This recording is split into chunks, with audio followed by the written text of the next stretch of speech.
आता क्रिमी लेअरची चर्चा सुरू आहे. 1 ऑगस्टला सुप्रीम कोर्टाने निकाल आणला. 7 जजेसनी तो निकाल आणलाय.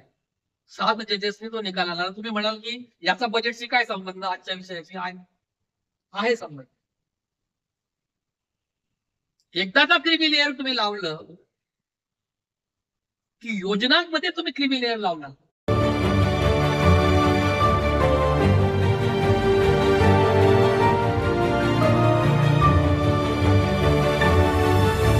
नमस्कार, मी आनंदी.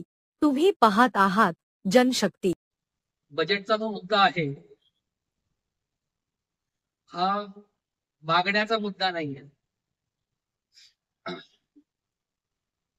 म्हणजे आम्ही काहीतरी समाजातले वंचित घटक आहोत आणि आम्हाला हे द्यायला पाहिजे अशा स्वरूपाचं ते मागणीच्या स्वरूपात नाही, भीकेच्या स्वरूपात तर अजिबात नाही. हा हक्क आणि अधिकार आहे. आता लाडली बहीण योजना जेव्हा आली तेव्हा त्याच्याबद्दल मतभिन्नता असू शकते. लाडली बहीण योजनाची गरज किती, काय, त्याचं तुम्ही राज्यकर्त्यांना क्रिटिसाइज करू शकता, करायला पण हवं. परंतु विशेषतः मध्यम वर्गामध्ये जेव्हा ही योजना जाहीर झाली, लाडली बहीण योजना, तेव्हा मध्यम वर्गामधून जी प्रतिक्रिया आली आणि अजूनही सुरू आहे. प्राचीने त्याच्याबद्दल थोडक्यात भाष्य केलं की इनडायरेक्ट टॅक्स आणि डायरेक्ट टॅक्सचं जे भारतातलं प्रमाण आहे त्याचा थेट संबंध त्याच्याशी आहे. चर्चा काय होती किंवा आहे मध्यम वर्गामध्ये. मी बसलो होतो आमच्या डिपार्टमेंटला, मेडिकल कॉलेजच्या, माझ्या डिपार्टमेंट मेडिकल कॉलेजच्या डिपार्टमेंटमध्ये, आणि इथं आमची मंडळी, माझे जे कलिग, आम्ही जेवायला बसलो असताना चर्चा सुरू झाली लाडली बहीण योजनेबद्दल. तर एक मॅडम अशा म्हटल्या, उच्चभ्रू आहेत, हे आपला टॅक्स आहे आणि आपला टॅक्स, आपण टॅक्स देतो आणि त्याच्यावरही अशा पद्धतीने लोक मजा करतात फुकटामध्ये आणि यांना दिलं जातं, वाटलं जातं हा आपला आहे पैसा. हा जो दृष्टिकोन आहे हा प्रॉब्लेम आहे. ज्या वर्गाच्या हातामध्ये, ज्या महिलांच्या हातामध्ये 1500 रुपये पडतील त्यांचं देशांच्या संपत्तीच्या निर्माणामध्ये काय योगदान आहे, त्याचं जर नेमकं गणित करायला लागलं तर मग हे 1,500 रुपये म्हणून राहतात कुठं. त्याच्यामुळे मूळ मुद्दा असा आहे की ज्याचा प्रतिवाद आपण करण्याची गरज आहे, ज्याच्याबद्दल बोलण्याची, ऍक्टिव्हली बोलण्याची गरज आहे.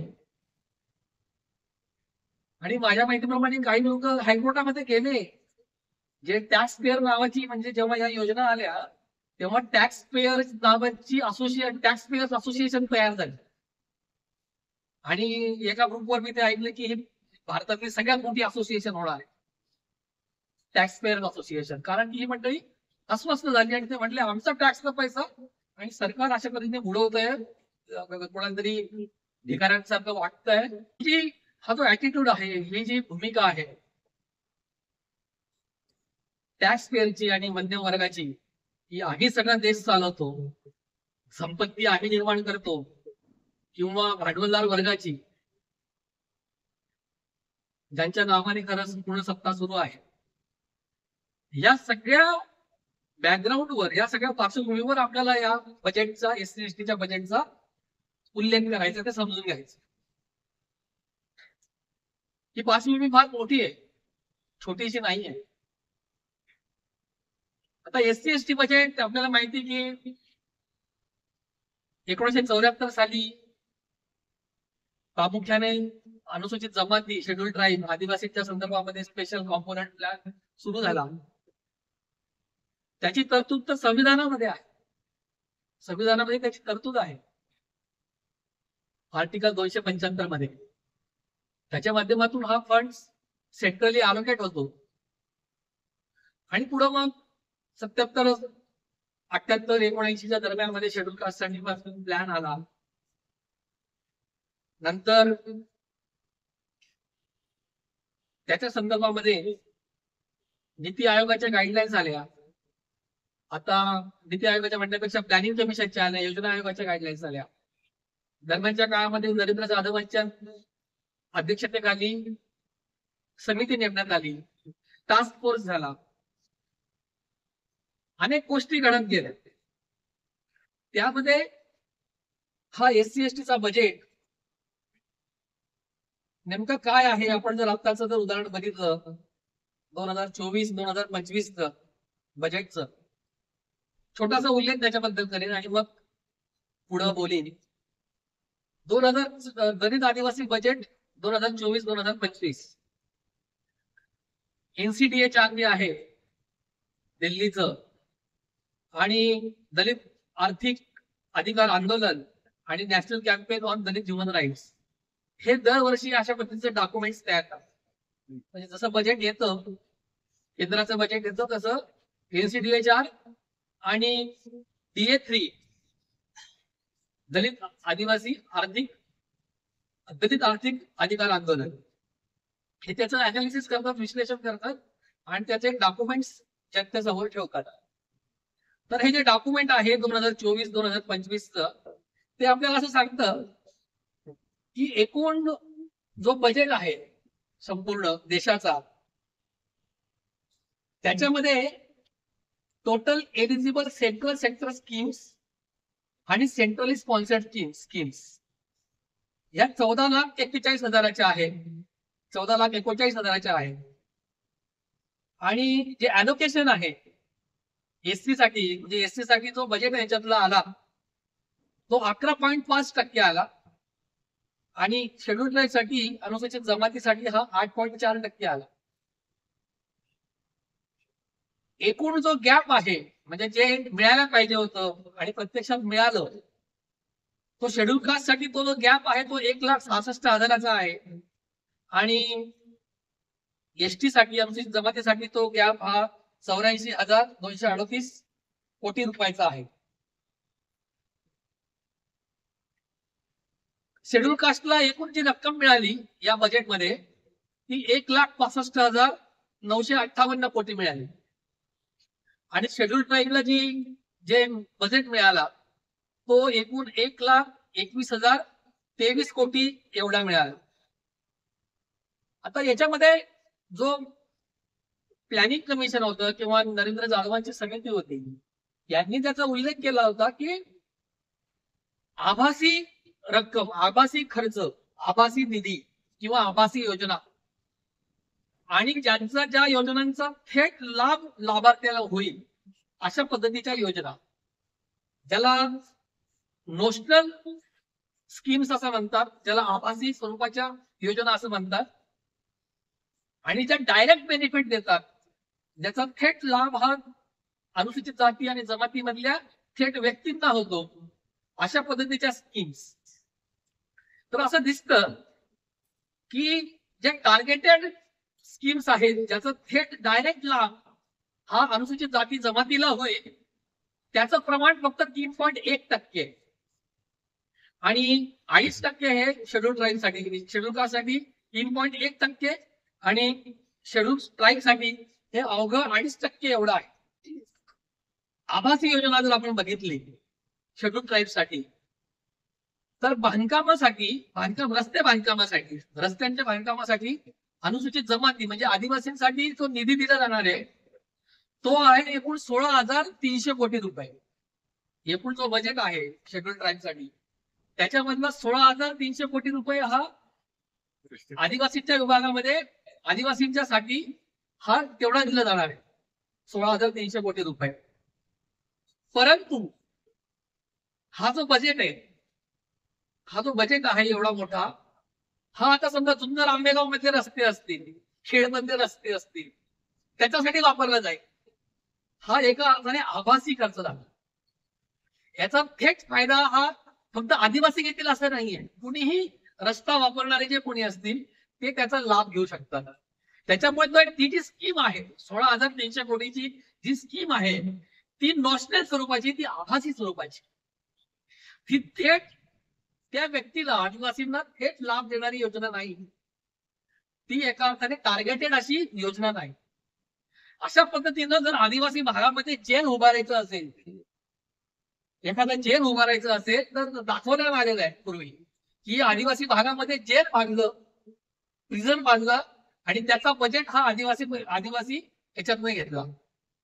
तुम्हाला सुरेश कलमाडी ज्यावेळेस मंत्री होते त्यावेळेस आपल्याला आठवत असेल की राष्ट्रीय जे गेम्स आले, नॅशनल गेम्स आले, त्याच्यामध्ये एससी आणि एसटीचा बजेट वापरण्यात आला.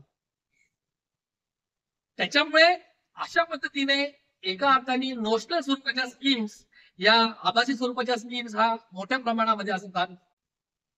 एज्युकेशन जर आपण बघितलं यावेळेस तर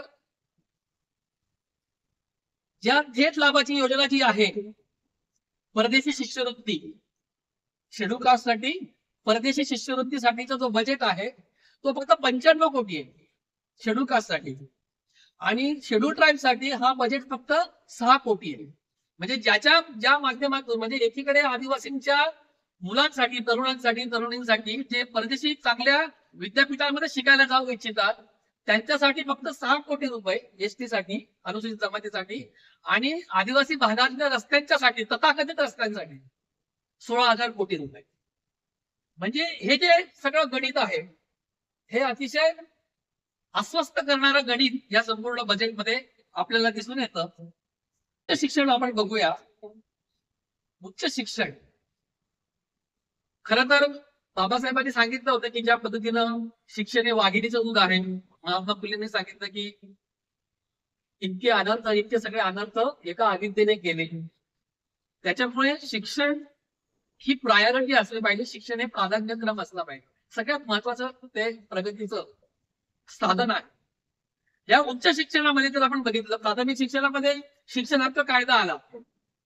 शिक्षण हक्क कायद्याच्या माध्यमातून काय नेमके बदल झाले हे आपल्या डोळ्यासमोर आहे. किती झाले, किती नाही झाले.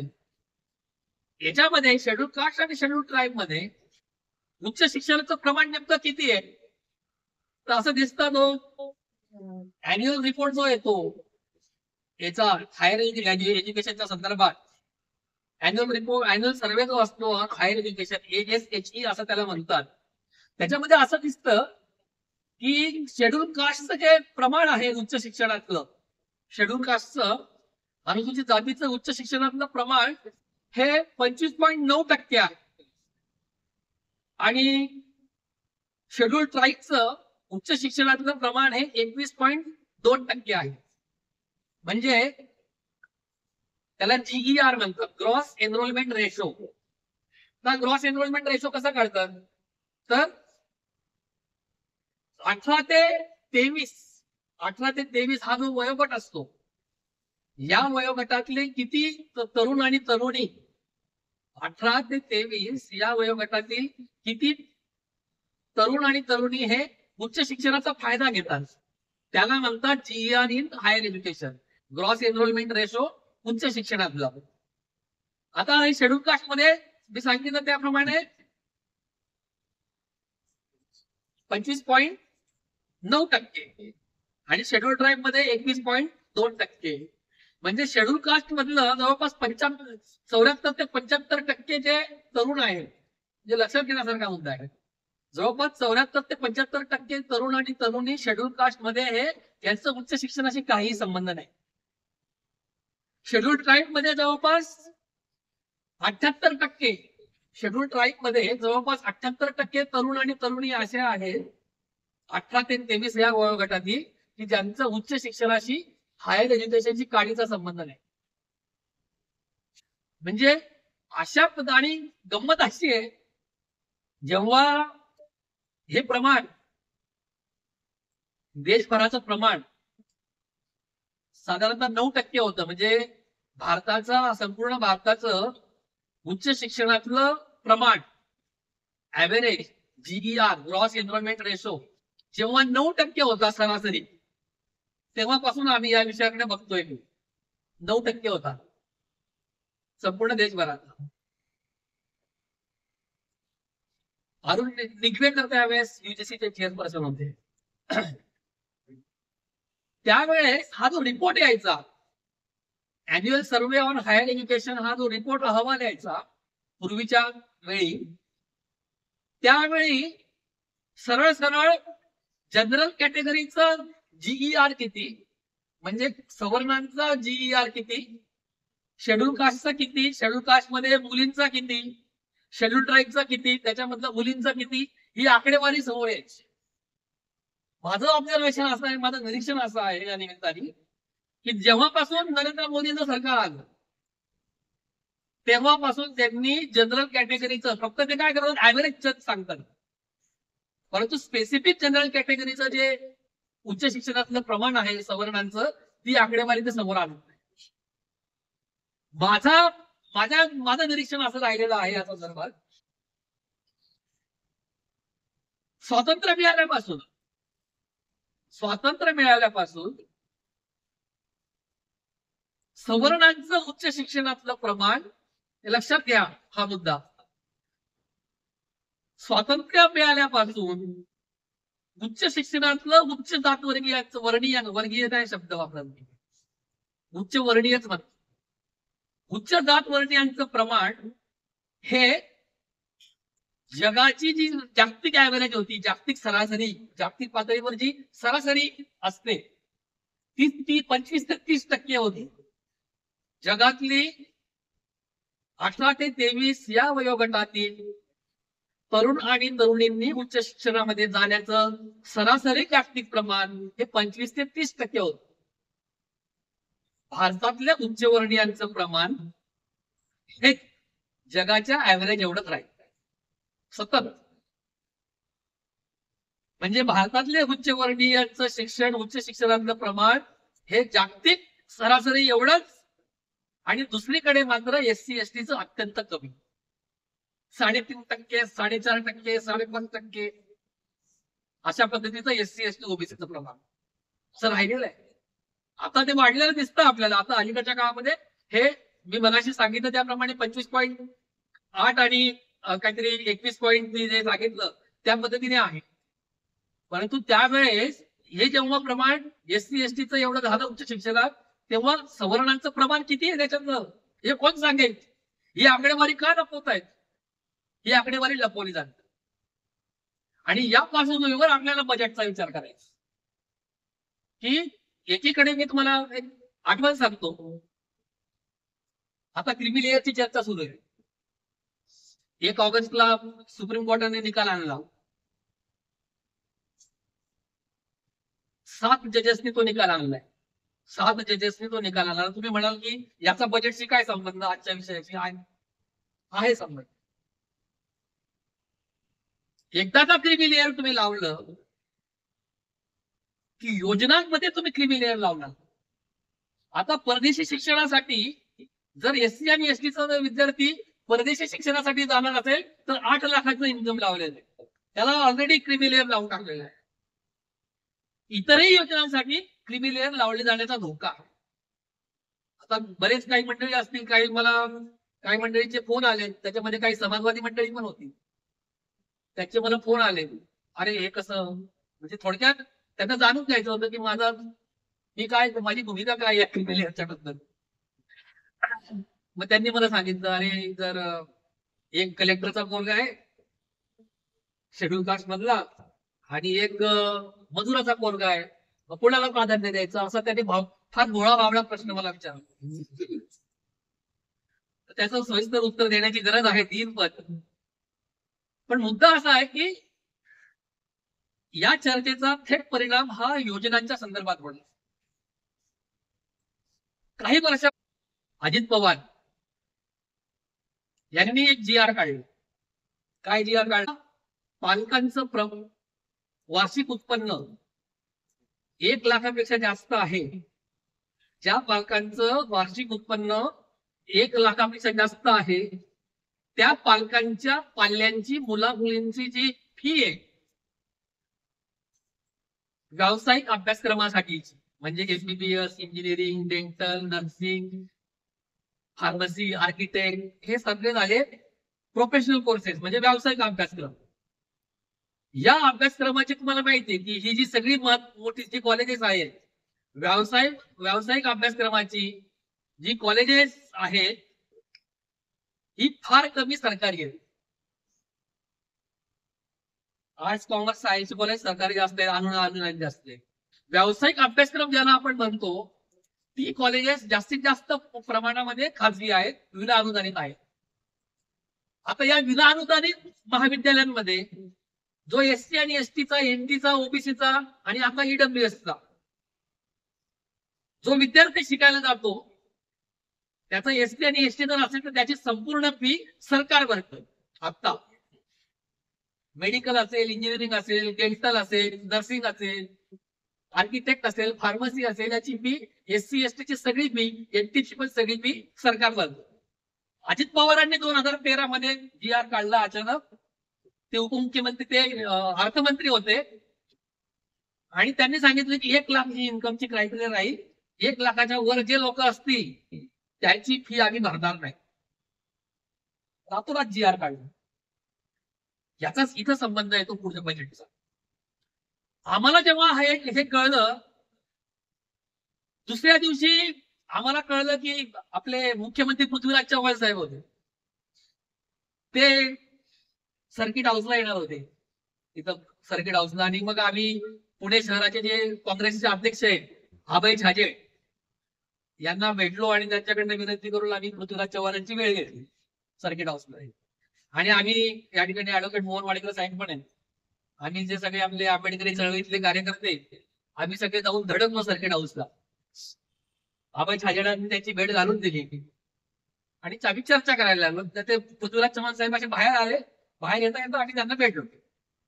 पृथ्वीराज चव्हाण साहेबांना जेव्हा हा मुद्दा सांगितलं की आमची पोरं शिकणार नाहीत, 1 लाख म्हणजे शिपायाचं जे उत्पन्न आहे तो सुद्धा त्याच्या वर जाईल, त्याचं सुद्धा उत्पन्न हे वर जाईल. म्हणजे शिपायाची पोरं सुद्धा या खाजगी विनाअनुदानित शिक्षण संस्थेमध्ये जाऊ शकणार नाही.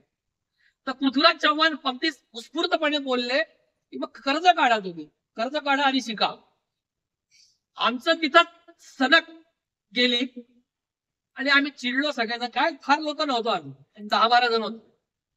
तिथंच आम्ही घोषणा द्यायला सुरुवात केली, पृथ्वीराज चव्हाण मुर्दाबाद वगैरे जे काय.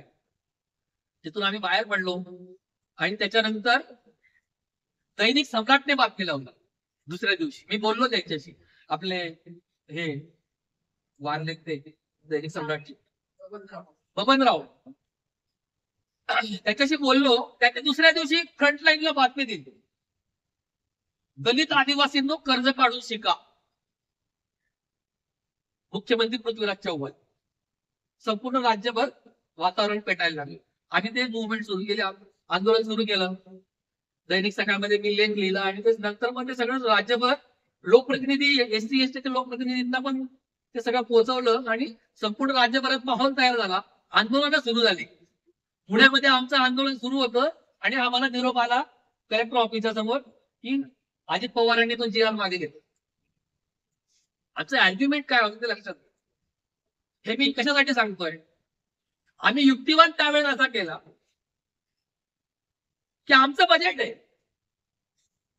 एससी आणि एसटीचं आमचं बजेट आहे स्वतंत्र, आणि बाबासाहेबांनी सांगितल्याप्रमाणे शिक्षण हे वाघिणीचं दूध आहे. आणि ते तुम्ही आम्हाला जर नाकारत असाल आमच्या बजेट मधून, तर तुम्ही कोण आले, तुमचा काय संबंध आमच्या बजेटला हात लावण्यास. आमच्या बजेटचं जास्तीत जास्त प्रमाणे शिक्षणासाठी खर्च केलं पाहिजे आणि त्याने उच्च शिक्षणाकडे लक्ष दिलं गेलं पाहिजे. आमच्या परिवर्तनाचं ते प्रमुख साधन आहे. आणि त्या आर्ग्युमेंट पुढे अजित पवारांना मान तुपवावी लागली आणि त्यांना कोण जी आर मागे घ्यावा. ही लढाई बजेटच्या संदर्भातली. बजेट ज्या पद्धतीने आपल्याला मिळतं, बजेट ही जी लढाई आपण जिंकलो त्या काळामध्ये, आणि आजही त्याची फी त्याच्यानंतर 2013 पासून अजूनही 2024 सालाला ती योजना सुरू आहे. आपल्याला विदाऊट उत्पन्नाची कोणतीही अट न घालता एससी एसटी ला पूर्ण फी जी आहे सरकार बनवतं. हा जी आर वाचवलेला आहे आपण. ही लढाई आपण लढलेलो आहोत. लढाईशिवाय आपल्याला काहीच मिळत नाही. तर मुद्दा असा आहे की हे बजेट जे आहे, बजेट मिळवायचं ते पूर्णपणे वापरलं जायचं. त्यासाठी प्राचीने सांगितलं की कशा पद्धतीने पहिल्यांदा आंध्र प्रदेशने कायदा केला, तेलंगणाने केला, कर्नाटकने केला आणि आता राजस्थानने केला. महाराष्ट्रामध्ये ही प्रक्रिया अक्षरशः धुळकात पडलेली. दलित आदिवासी अधिकार आंदोलन DST ज्यांचा प्राची काम करते आणि एकत्रितपणे मधल्या काळामध्ये पुण्यामध्ये मला वाटतं पिंपरी चिंचवडच्या सभागृहामध्ये सगळे SC ST आमदार आलेले होते. त्यावेळेस आम्ही त्यांच्यासमोर प्रेझेंटेशन दिलं. मुंबईमध्ये एक प्रेझेंटेशन आम्ही एकत्रितपणे SC ST आमदारांच्या समोर दिलं होतं की कशा पद्धतीने या प्रकारच्या कायद्याची गरज आहे. नागपूरला पण झालं. नागपूरला तर काही आमदारांनी आंदोलन पण केली हातात बॅनर घेऊन. दरम्यानच्या काळामध्ये आमदार KC पाडवी जे आहे, जे मधल्या काळामध्ये मंत्री होते महाविकास आघाडीच्या मध्ये, त्यांना आम्ही पुण्यात बोलवलं होतं. प्राची त्यावेळेस आपण ते KCंना इथं पुण्यात बोलवलं होतं. आपण कार्यक्रम घेतला आणि त्यांना आग्रह केला की तुम्ही, ते विरोधी पक्षामध्ये होते त्यावेळेस, त्यांना आपण आग्रह केला की तुम्ही या संदर्भातलं बिल मांडा. त्यांना एक मॉडेल बिल तयार करून दिलं. त्यांनी स्वतः त्याच्यावर अभ्यास केला आणि त्यांनी SCचं आणि STचं वेगळं बिल बनवलं. अनुसूचित जाती आणि अनुसूचित जमातीसाठी वेगळं विधेयक त्यांनी बनवलं बजेटच्यासाठी, बजेटचा कायदा व्हावा याच्यासाठी. आणि त्यांनी ते सभागृहात मांडलं. बराच संघर्ष त्यांना करायला लागला ते सभागृहात किमान पटलावर येण्यासाठी. परंतु अजित पवारांनी खास त्याला विरोध केला. जेव्हा जेव्हा ते जायचे चर्चेला तेव्हा ते म्हणायचे आपण पुढे बघू, अशासकीय बिल आहे, अशासकीय बिल आहे. आणि त्यांनी ते बिल चर्चेला येऊच दिलं नाही. मूळ असा मुद्दा आहे या निमित्ताने की आपण महाराष्ट्र राज्य जे आहे, महाराष्ट्र राज्य हे इथल्या आदिवासी लोकसंख्येच्या मुळे, आदिवासीची लोकसंख्या आहे महाराष्ट्रामध्ये ती 9% पुढे आहे, 9.4% जवळपास आहे. आणि त्याच्यामुळे महाराष्ट्रामध्ये 5वी अनुसूची लागू आहे. संविधानातली जी 5वी अनुसूची आहे ती महाराष्ट्राला लागू आहे, गुजरातला लागू आहे, मध्य प्रदेशला लागू आहे. तर 5वी अनुसूची फार महत्वाची आदिवासींच्यासाठी. ज्याला शेड्यूल ट्राईब कमिशनर असं म्हणतात, आयुक्त जे होते BD शर्मा, आपल्यापैकी काही जणांना माहित असतील, ब्रह्मदेव शर्मा फार मोठं नाव आहे आदिवासीच्या संदर्भात काम करणार. ब्रह्मदेव शर्मांनी असं म्हटलं होतं या 5व्या अनुसूचीच्या बाबतीत की संविधानातलं संविधान आहे, कॉन्स्टिट्यूशन विथ कॉन्स्टिट्यूशन, म्हणजे 5वी अनुसूची ही संविधानातली संविधान आहे अशा पद्धतीची भूमिका या ठिकाणी घेण्यात आली. इतकं ते महत्वाचं शेड्यूल आहे संविधानातलं. त्या शेड्यूलच्या अनुसार, त्या शेड्यूलमुळे आपल्याला माहित असेल ट्रायबल ऍडवायझरी काउन्सिल, आदिवासी सल्लागार परिषद नावाची एक स्वतंत्र यंत्रणा असते. ही संविधानिक, लक्षात घ्या, आदिवासी सल्लागार परिषद, ट्रायबल ऍडवायझरी काउन्सिल ही संविधानिक बॉडी आहे, संविधानिक यंत्रणा आहे. संविधानामध्ये त्याची तरतूद आहे, 5व्या अनुसूचीमध्ये त्याची तरतूद आहे. ती कॉन्स्टिट्युशनल, ती स्टॅच्युटरी नाही आहे, कॉन्स्टिट्युशनल संविधानिक आहे. आणि त्या ट्रायबल ऍडवायझरी काउन्सिलमध्ये, आदिवासी सल्लागार परिषदेमध्ये महाराष्ट्राचे सगळे आदिवासी लोकप्रतिनिधी त्याचे सदस्य असतात. खासदार म्हणजे महाराष्ट्रामध्ये 4 खासदार आहेत, आदिवासी खासदार 4 आहेत आणि 25 आमदार आहेत. हे सगळे त्याचे सदस्य असतात. आदिवासी विकास मंत्री त्याचे सचिव असतात आणि अध्यक्ष हे मुख्यमंत्री असतात. मी हे कशासाठी सांगतोय की या आदिवासी सल्लागार परिषदेच्या बैठकीमध्ये आपण जो प्रयत्न केला होता, लावून धरला होता हा सगळा मुद्दा बजेटच्या कायद्याचा, त्याच्यामुळे आदिवासी सल्लागार परिषदेच्या ठरावामध्ये हा ठराव पास झालेला आहे. कोणता ठराव पास झालेला आहे की आदिवासी आणि SC आणि STच्या बजेटसाठी स्वतंत्र कायदा महाराष्ट्राच्या विधिमंडळाने करावा, असा ठराव पास झालेला आहे. त्याची कॉपी माझ्याकडे आहे त्या ठरावाची. परंतु अजूनपर्यंत अशा पद्धतीचा कायदा हे सरकार कोणत्याही राज्याकरता तयार करायला तयार नाही. आता जर आपण बघितलं आदिवासी सल्लागार परिषदेचं गेल्या 5 वर्षामध्ये म्हणजे एका आदिवासी सल्लागार परिषदेच्या बैठकीमध्ये बजेटचा कायदा करावा म्हणून ठराव पास झाला. त्याच्यानंतर त्याचा पाठपुरावा करण्यासाठी किंवा त्याचा ऍक्शन टेकन रिपोर्ट जो असतो, कार्यकृती अहवाल, ऍक्शन टेकन रिपोर्ट ज्याला म्हणतात, कार्यकृती अहवाल, कृती अहवाल जो असतो तो पुढच्या बैठकीमध्ये ठेवायचा असतो. ही प्रोसेस आहे. पुढच्या बैठकात झाल्या. कायदा असा आहे, नियम असा आहे की वर्षात 2 बैठका व्हायला पाहिजे ट्रायबल ऍडव्हायझरी काउन्सिलची. किमान 2 बैठका व्हायला पाहिजे. गेल्या 5 वर्षामध्ये आदिवासी सल्लागार परिषदेची फक्त एकच बैठक झाली. फक्त एक बैठक झाली. मधला करोनाचा काळ गेला, ते आपण समजू शकतो. परंतु ते 2 वर्ष वगळता 3 वर्षामध्ये कमीत कमी 6 बैठका व्हायला पाहिजे होत्या. एक बैठक खूप प्रयत्न केल्यानंतर लागली. काही आमदार हे आदिवासी आमदार नरहरी झिरवाळ साहेब जे आहेत, जे विधानसभेचे उपाध्यक्ष, ते स्वतः गेले होते आमदारांना घेऊन आणि ते द्रौपदी मुर्मू मॅडमला भेटले. त्यांनी काहीतरी फॅक्स, त्यांनी काहीतरी ईमेल केला सीएम ऑफिसला. सीएम ऑफिस वेळ देत नाही. चीफ मिनिस्टर, मुख्यमंत्री या बैठका घ्यायला वेळ द्यायला तयार होते, देतच नाही. कारण की सगळं अंगावर येतं. द्रौपदी मुर्मू मॅडमने जेव्हा ईमेल केला तेव्हा कुठेतरी त्यांनी ती एक बैठक, 5 वर्षातली एक बैठक झालेली.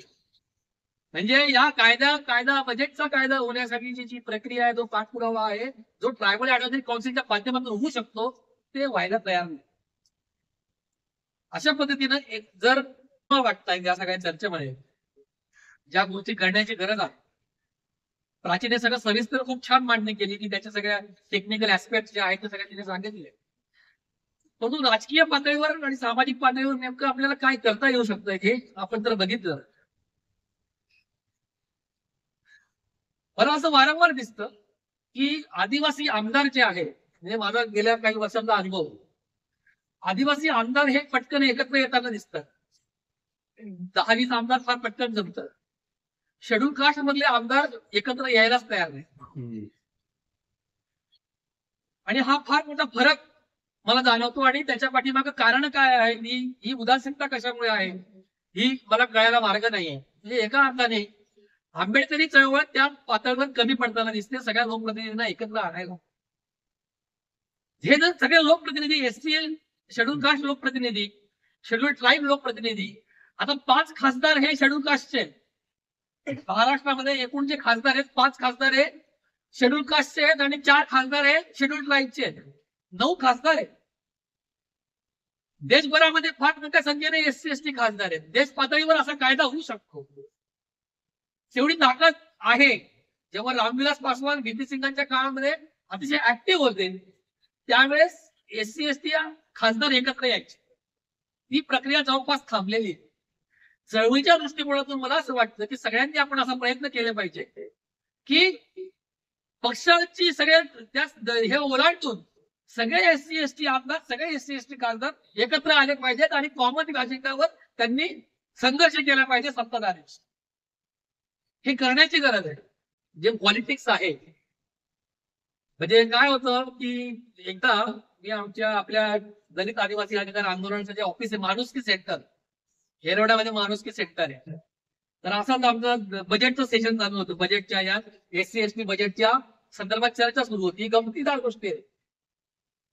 बजेटच्या संदर्भात चर्चा चालू होती. आमचे एक काहीतरी नॅशनल पातळीवरचे एक तज्ञ होते, ते मांडणी करायला आले होते या विषयावर.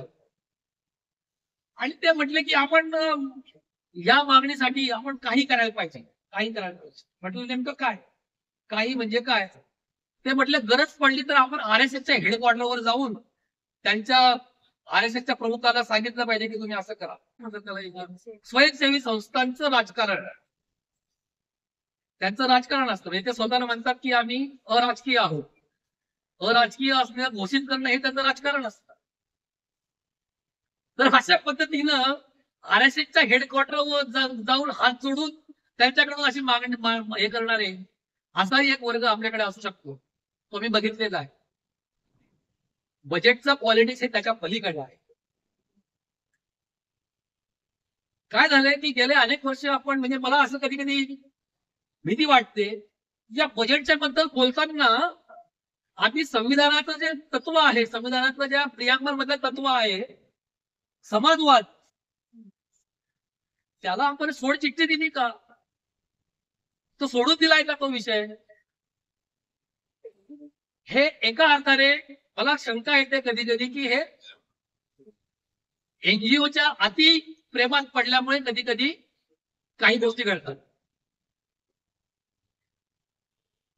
हे खरं आहे की एनजीओच्या माध्यमातून आकडेवारी समोर येते, अभ्यास होतात, या गोष्टी घडतात. म्हणजे एनजीओचं योगदान काही प्रमाणात आहे, परंतु ते अराजकीयकरण किती मोठ्या प्रमाणात करतात, डिपॉलिटिसायझेशन किती मोठ्या प्रमाणात करतात, हे सुद्धा टोके, हे सुद्धा भाग आपण ठेवलं पाहिजे. हे पॉलिटिक्स समजून घेतलं पाहिजे. आम्ही मला सुखदेव थोरात जे आहेत त्यांच्या मांडणीमध्ये मला एक गोष्ट नेहमी दिसते, इन्क्लुसिव्ह ग्रोथ असं म्हणतात ते. इन्क्लुसिव्ह ग्रोथ, सर्वसमावेशक वाढ. सर्वसमावेशक वाढ ठीक आहे, परंतु तुमच्या मांडणीमध्ये एक सुद्धा शब्द समाजवाद येत नाही. म्हणजे समाजवाद आम्ही पूर्णतः विसरून गेलो आणि इन्क्लुसिव्ह ग्रोथची भाषा कधी बोलायला लागलो. आणि हा बजेटिंगचा जो विषय आहे हा त्याचा भाग म्हणून येतो. म्हणजे मी तो अवेरत नाहीये, तो नाकारत नाहीये, त्याचं महत्व नाकारत नाहीये, परंतु हे करत असताना आपलं जे ओरिजिनल पॉलिटिक्स आहे, आपलं जे मूळ राजकारण आहे, हक्काचं राजकारण, संविधानाला आधारित राजकारण, समाज देश हा धर्मनिरपेक्ष समाजवादाकडे घेऊन जाणं, हा आपण विसरतो की काय, त्याच्याशी तडजोड करतो की काय, हा मुद्दा आहे. एकीकडे पूर्वी हा इन्क्लुसिव्ह ग्रोथ म्हणजे सर्वसमावेशक वाढ हा एक नवीन शब्द आला. त्याच्या आधी वेलफेअर स्टेट असा असायचा, म्हणजे कल्याणकारी राज्य व्यवस्था. म्हणजे आपण प्रवास जो आहे आपला हा आपण समाजवादापासून कल्याणकारी राज्य व्यवस्था, कल्याणकारी राज्य व्यवस्थेवरून समाजवादी सर्वसमावेशक व्यवस्था आणि आता बजेट यापर्यंत आपण आलेलो आहोत. तर ही घसरण नाही ना, माझा मुद्दा या ठिकाणी मी अधोरेखित करण्याचा प्रयत्न करतोय, ही आपली आयडियालॉजिकल घसरण नाही ना, याचा नीट धांडोळा घेतला पाहिजे. परंतु बजेटच्या संदर्भामध्ये काम करावं लागेल. अजित पवारांसारखी माणसं बसलेली आहेत, नरेंद्र मोदींसारखी माणसं बसली आहेत की जे लाखो कोटी आपले नाकारतायत. ही भांडवली लोकशाही आहे. म्हणजे ज्यावेळेस आपण बजेटच्या बद्दल चर्चा करतो त्यावेळेस आपण भांडवली लोकशाहीच्या चौकटीमध्ये चर्चा करतोय, हे आपण कन्व्हिन्स असलो पाहिजे याबद्दल. याच्याबद्दल मतभेद असण्याचं काही कारण नाही. भांडवली लोकशाही म्हणजे भांडवलदारांनी निर्माण केलेली लोकशाही, निर्माण केलेली नव्हे, चालवलेली. आणि 16 लाख म्हणजे जेव्हा मी मगाशी सुरुवात केली होती, 1500 रुपये आमच्या भगिनीला लाडकी बहीण योजना, त्याच्याबद्दल पोटात दुखतं. आणि तिकडे म्हणजे ज्या याची मी चर्चा केली होती की मी माझ्या डिपार्टमेंटमध्ये बसलेलो होतो आणि आमच्या त्या मॅडमनी, प्रोफेसरनी या 1500 रुपयाचं चिरफाड केली, तेव्हा त्यांच्या मनामध्ये हा प्रश्न उद्भवत नाही की 16 लाख कोटी रुपये तुम्ही भांडवलदारांना माफ केलेले.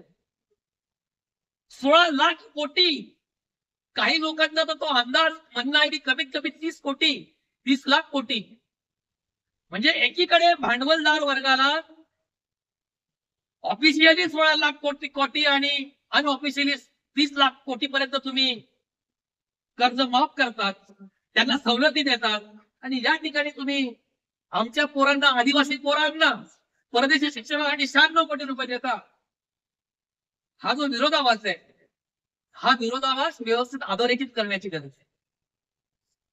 आणि म्हणून मी सांगतो की बजेटच्या बद्दल बोलत असताना, एससी एसटीच्या बजेट बद्दल बोलत असताना एकूण एकूण अर्थशास्त्र जे आहे ते समजून घेतलं पाहिजे, समाजशास्त्र समजून घेतलं पाहिजे आणि सगळ्यात महत्वाचं राजकारण समजून घेतलं पाहिजे. राजकारणाच्या पलीकडे ही चर्चा करण्याचा जर कोणी प्रयत्न करत असेल तर त्याच्यातनं फारसं हाती घेणार नाही. त्याच्यामुळे एकूण समाजवादी राजकारण, एकूण आंबेडकरी राजकारण आणि त्याचा एक भाग म्हणून बजेटचं राजकारण, अशा पद्धतीने आपल्याला पुढे जावं लागेल. तरच खऱ्या अर्थाने, आणि तेच करताना अर्थातच लोकप्रतिनिधींना बरोबर घेऊन या गोष्टी करणं सहज शक्य आहे. मला फारसं तसं अवघड वाटत नाही. महाराष्ट्रामध्ये अनुसूचित जाती आणि जमातीचे एकूण लोकप्रतिनिधींची संख्या जर लक्षात घेतली, जर त्यांनी एकत्रितपणे ठरवलं तर अजित पवारांना एका दिवसात टेबलावर येऊन चर्चा करून हा निर्णय घ्यावा लागेल. त्याची सुरुवात किमान आपण पूर्वी केलेली होती ती पुन्हा आपण करावी. नवीन आता आता हे इलेक्शन होणार आहे, हे सरकार जाणार आहे, नवीन सगळे लोकप्रतिनिधी निवडून येतील.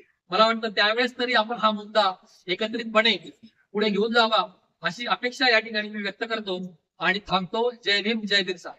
नवनवीन घडामोडी आणि ताज्या बातम्या पाहण्यासाठी जनशक्ती यूट्यूब चॅनेलला सबस्क्राईब करून बेल आयकॉनवर क्लिक करायला विसरू नका. धन्यवाद.